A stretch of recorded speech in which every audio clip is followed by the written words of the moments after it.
일반적으로 서양 사람들은 비가 많이 와도 우산을 안 쓴다고 하죠. 일단 여기서 오해하면 안 되는 게 모두가 우산을 안 쓴다는 게 아니고요. 상대적으로 안 쓰는 사람이 많다는 겁니다. 아무도 우산을 안 쓰고 다니면 우산 회사는 다 망했겠죠.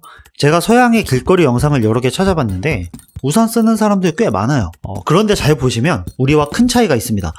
한국에서는 일반적으로 비에 맞으면 큰일이라도 나는 것처럼 조금이라도 덜 맞으려고 막 뛰어다니잖아요.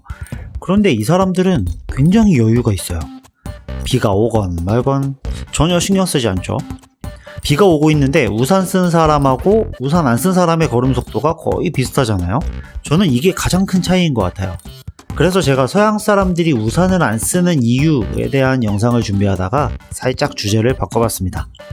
서양 사람들이 아무렇지 않게 비를 맞는 이유. 어떤 분들은 대기 오염이 원인이라고 말하더라고요. 산성비라 옷에 얼룩도 생기고 건강에도 안 좋다. 그럴듯하죠. 그런데 만약 그런 이유 때문이라면 눈 오는 날에도 똑같이 해야죠. 우산 쓰고 눈 안 맞으려고 막 뛰어다니고. 여러분 눈 오는 날 그렇게 합니까? 그런 사람들도 있겠죠. 하지만 일반적으로 그 정도는 아닌 것 같아요.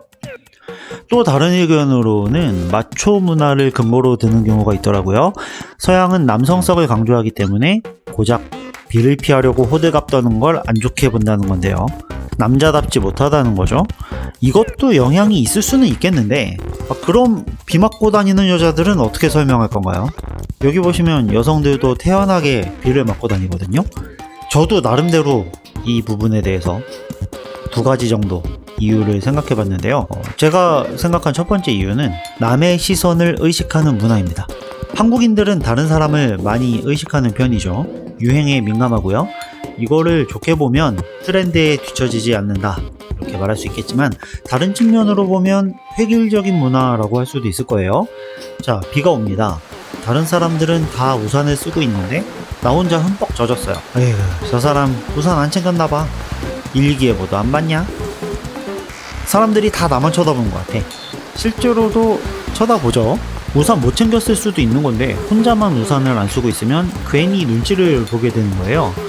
개인주의가 발달한 나라에서는 이런 거 신경 안 쓰겠죠? 뭐 어쩌라고. 내가 비 맞는 걸 왜 니들이 신경 써? 이런 거죠. 개인주의와 집단주의의 차이. 이게 제가 생각한 첫 번째 이유고요. 두 번째는 공간의 차이입니다. 사람은 환경의 지배를 받는다고 하잖아요. 서양은 신발을 신고 집에 들어가죠. 그들에게 침대와 거실 바닥은 분리되어 있는 공간이에요. 걔네들이 바닥에 눕지는 않잖아요. 바닥은 더러워도 되는 공간이에요. 그런데 우리는 어떻습니까? 공간이 통합되어 있죠? 침대도 있고 소파도 있지만 여전히 바닥에 앉기도 하고 눕기도 하잖아요. 비에 흠뻑 젖어서 집에 오는 상황을 떠올려 보세요.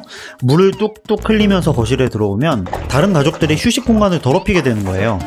서양의 경우엔 침대나 소파만 더럽히지 않는다면 당장은 바닥에 큰 신경을 안 써도 되는 거잖아요. 다음날 시간 날 때 치우면 되는 거니까요. 그런데 우리는 물이 고여 있으면 다른 가족이 지나가다가 맨발로 밟을 수도 있고 그 발로 여기저기 다니면서 휴식 공간을 더럽힐 수도 있다는 거예요. 그 이야기는 당장 바닥의 물기를 제거해야 한다는 겁니다. 정말 귀찮겠죠. 엄마의 등짝 스매싱이 날아올 수 있는 거예요. 여기까지가 제 뇌피셜인데요. 여러분은 어떻게 생각하시나요? 댓글로 의견 남겨주시고 그래도 시간이 남는다. 그러면 좋아요와 구독 한 번씩 부탁드릴게요.